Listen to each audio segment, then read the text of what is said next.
मेरे साथ के जो स्टूडेंट थे वो कहते थे यार तुम इतनी पूजा क्यों करते हो। खुली आंखों से मुझे आसमान में ओम नज़र आया और ओम और साथ में त्रिशूल खड़ा हुआ था और डमरू लगा हुआ था उसके ऊपर। जैसे एक बार मेरी मृत्यु हो गई, मृत्यु होने के बाद मेरा दूसरा शरीर चीता पर लेटा था और मैं खड़ा हुआ साइड में देख रहा था। मेरा नाम जोगेंद्र सिंह है और मेरा गांव आश्रम के पास ही एक फुलसंदी गांव है, वहाँ का मैं रहने वाला हूँ। और जब मैं एजुकेशन में था तब मैं गुरुजी के साथ जुड़ गया था। लगभग 90 में मैं गुरुजी के संपर्क में आया और मैंने नामदान लिया।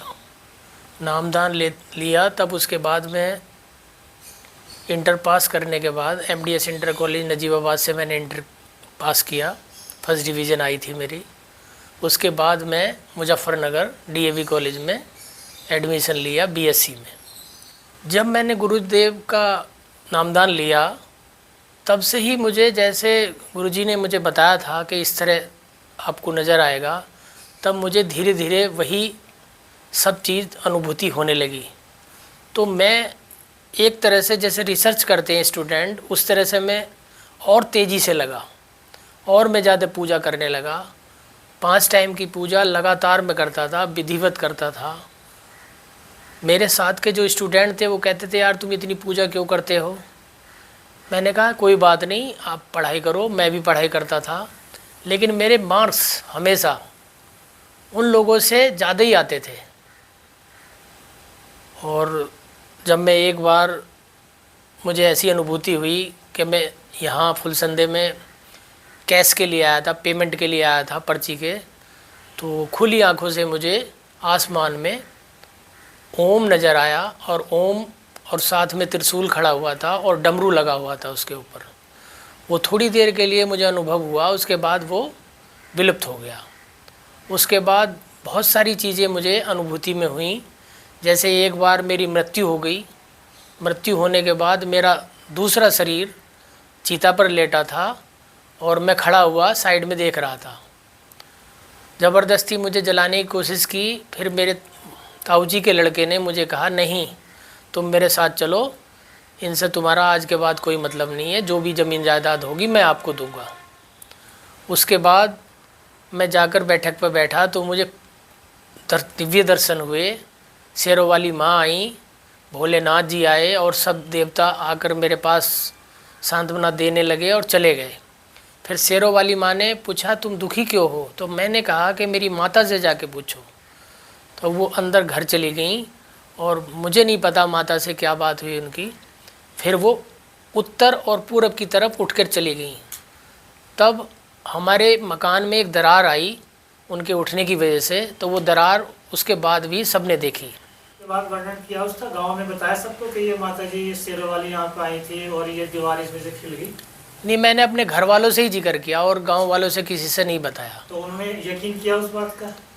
मेरे घर वालों को तो यकीन था क्योंकि मैं पूजा बहुत करता था, तो वे बड़े खुश हुए, बोले ये तो बहुत अच्छी बात है। फिर मैं उसके बाद मुझे लगातार ऐसे ही दर्शन दिखते गए।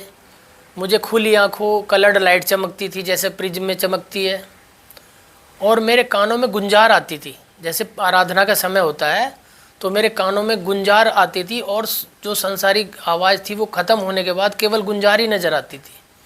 जैसे टाइम देखते हैं लोग घड़ी में कि आराधना का समय हो गया, मुझे देखने की ज़रूरत नहीं थी। उसमें मुझे अपने आप ही एहसास हो जाता था गुंजार से कि अब आराधना का समय हो गया है। तब मैं तुरंत हाथ मुँह धोकर अपनी आराधना करता था। एक दिन रात में जब मैंने 2 वाली आराधना की, मैं हॉस्टल में रहता था, 2 लड़के मेरे साथ और थे। तब मैं पूजा जैसी मेरी ख़त्म हुई और मैं जैसे ही तख्त पे अपने बैठा तो मुझे एहसास हुआ कि दरवाज़ा खुला है, लेकिन दरवाज़ा खुला नहीं था। तो सबसे पहले गुरुजी के गुरु स्वामी जी महाराज एंटर हुए, मुझे दिखाई दिए, सामने से चले गए। उसके बाद गुरुजी आए, मुस्कुराते हुए आगे चले गए। उसके बाद महाराज आगरा वाले। फिर भोलेनाथ नज़र आए। उसके बाद जितने भी देवी देवता होते हैं लगभग जब ये देवता ऐसे आ रहे थे जैसे कोई शो चल रहा हो। उसके बाद मैं देखता रहा, लेकिन मेरी कंडीशन उस समय ऐसी थी कि मैं ना तो उठ सकता था और ना ही मैं प्रणाम कर सकता था। केवल देखना ही पड़ा और मुझे प्रणाम करने का भी मौका नहीं मिला। जब ये प्रक्रिया मेरे साथ 2:45 तक चली लगातार, रात्रि में 2:27 से 2:45 तक ये दिव्य दर्शन मुझे खुली आंखों से हुए। तब मैंने अपने हॉस्टल में जो लड़के थे उनको बताया, तो वो इस बात पे यकीन नहीं करते थे, बोले नहीं ऐसा नहीं हो सकता। मैं बोला ऐसा ही हुआ है। बाद में वो धीरे धीरे यकीन करने लगे। फिर मैंने व्रत रखे, तब व्रतों में भी वो मेरा वो करते थे, लेकिन बाद में धीरे धीरे वो भी मेरे से प्रभावित हुए कि नहीं। पहले मजाक करते थे, लेकिन बाद में धीरे धीरे प्रभावित हुए। बोले बहुत अच्छी बात है ये तो, अगर ऐसा हो रहा है तो आपके साथ। फिर एक मेरा दोस्त, मेरा रूम पार्टनर शशिराज सिंह था, तो शशिराज सिंह भी थोड़ा मानने लगा था। तो शशिराज की शादी भी गुरुजी के रिलेशन में हुई थी, मुरादाबाद में है वो, जहाँ की गुरुजी की नंसाल है, वहाँ से उसकी शादी हुई है। तो वो भी अक्सर गुरुजी के आश्रम में आता जाता रहता है। और अब उसके बाद मैंने शुगर टेक्नोलॉजी का कोर्स किया और विभिन्न फैक्ट्री में मैंने शुरुआत की। जैसे धामपुर में मैंने नौकरी की शुरुआत की थी एज ए मैन्युफैक्चरिंग केमिस्ट। फिर मैं काशीपुर शुगर फैक्ट्री में 4-5 साल रहा। फिर मैं रोजा गांव शुगर फैक्ट्री में रहा। उसके बाद मैं किनोनी, एक बजाज हिंदुस्तान की फैक्ट्री है मेरठ में, उसमें 10-12 साल रहा। फिर गांगनोली शुगर फैक्ट्री में 1 साल रहा और गांगनोली में मैं मैनेजर प्रोडक्शन की पोस्ट पे था। फिर मैं एरा शुगर फैक्ट्री में रिफाइनरी का इरेक्शन कराया, वहाँ मैं रिफाइनरी हेड था। और फिर मैं यहाँ धनौरा मंडी फैक्ट्री है मुरादाबाद अमरोहा डिस्ट्रिक्ट में, तो इसमें मैं डीजीएम प्रोडक्शन की पोस्ट पे ज्वाइन किया, 4 साल वहाँ काम किया। और अब मैं मलकपुर में हूँ, सीनियर डीजीएम प्रोडक्शन हेड पे मैं 4 साल से काम कर रहा हूँ। और गुरु की कृपा से मेरा काम बहुत अच्छा चल रहा है और मैं पूरी धार्मिक प्रवृत्ति से अपने को लोगों के सामने पेश करता हूँ और कोशिश करता हूँ कि मेरी तरफ से किसी को कोई दुख ना पहुँचे, नुकसान ना पहुँचे। जब आपको दिव्य दर्शन मिले तो जैसे गुरुजी साथ में और सन्यासी लोग रहते हैं, तो आपके मन में नहीं है कि हम भी सन्यास ले लें गुरुजी के नहीं, साथ? एक बार मुझे दर्शन हुए थे रात में, खुली आंखों दर्शन हुए थे देवताओं के और गुरुजी के। तब मेरे मन में एक बार ये भावना आई कि मैं भी साधु बन जाता हूँ। ये मैं सोच के वहाँ से यहाँ आश्रम में आया। तो जब मैं आश्रम में आया तो गुरुजी नीचे मूड़े पे बैठे थे पार्क में। तो अग्नि देवता ने मेरे से कहा गुरुजी के सामने कि गुरुजी, वो जोगी, मुझे गुरुजी जोगी के नाम से बुलाते थे। अच्छा।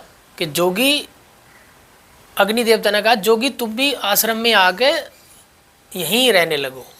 तो गुरुजी ने कहा नहीं, तुम आश्रम में नहीं आना, तुम पढ़ो लिखो और अपना उन्नति करो और अच्छे आदमी बनो, जिससे अच्छे लोगों को भी थोड़ा अंदाज हो कि हाँ भाई सब तरह के लोग होते हैं, पढ़े लिखे लोग भी भगवान को मानते हैं, तो आपको आश्रम में नहीं आना। तो मैं मन में सोच के चला था, मैंने कुछ नहीं बोला।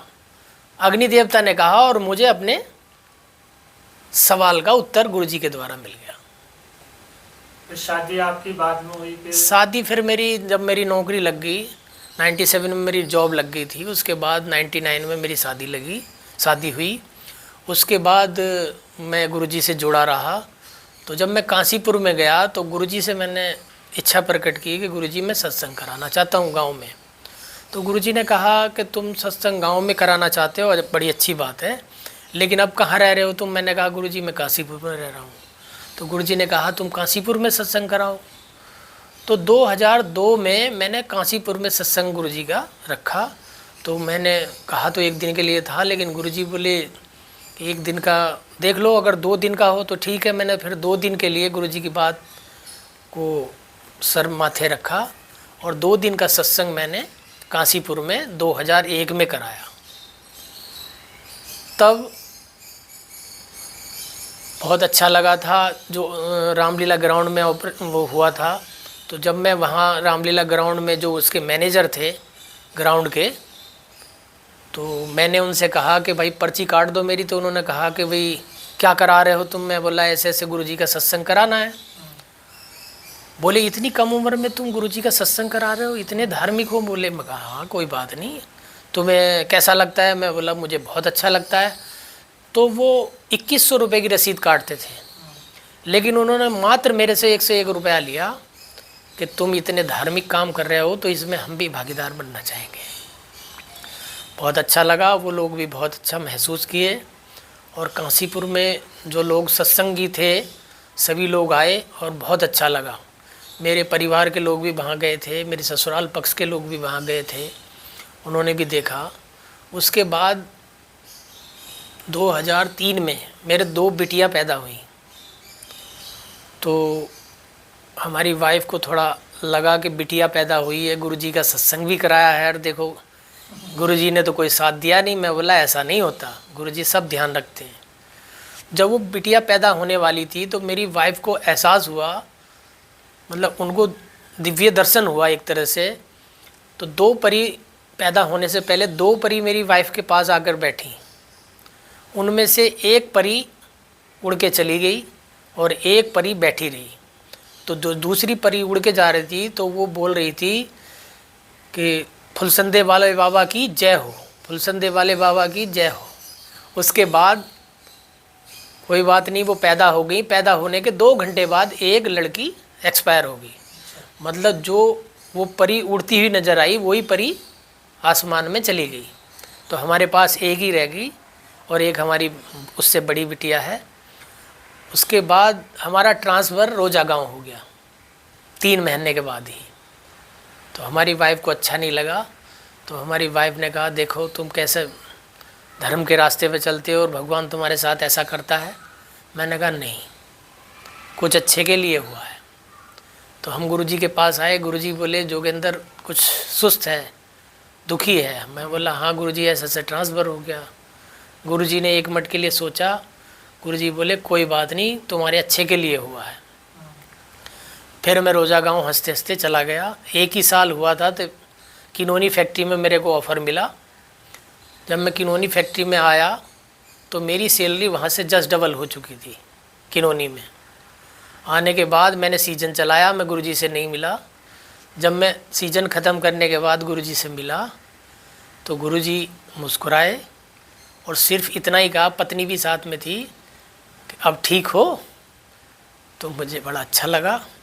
मेरी वाइफ भी बहुत मतलब रियलाइज़ की कि बोले नहीं, गुरुजी को सब पता है और जब भी गुरुजी कुछ करते हैं वो अपने शिष्यों के लिए अच्छा ही करते हैं। तब से मेरी वाइफ को भी बहुत ज़्यादा विश्वास दृढ़ हो गया है और मैं तो गुरुजी के साथ 35 साल से जुड़ा ही हूँ। और मैं सभी से यही कामना करता हूँ कि गुरुजी के बताए रास्ते पर चलें। गुरुजी बहुत अच्छा मार्ग दर्शा रहे हैं जो कलयुग में मुझे इनसे अच्छा कुछ और नज़र नहीं आता है। तो मैं तो सभी से यही आग्रह करता हूँ कि सभी लोग आएं और इस गुरुजी के बताए रास्ते पे चलें।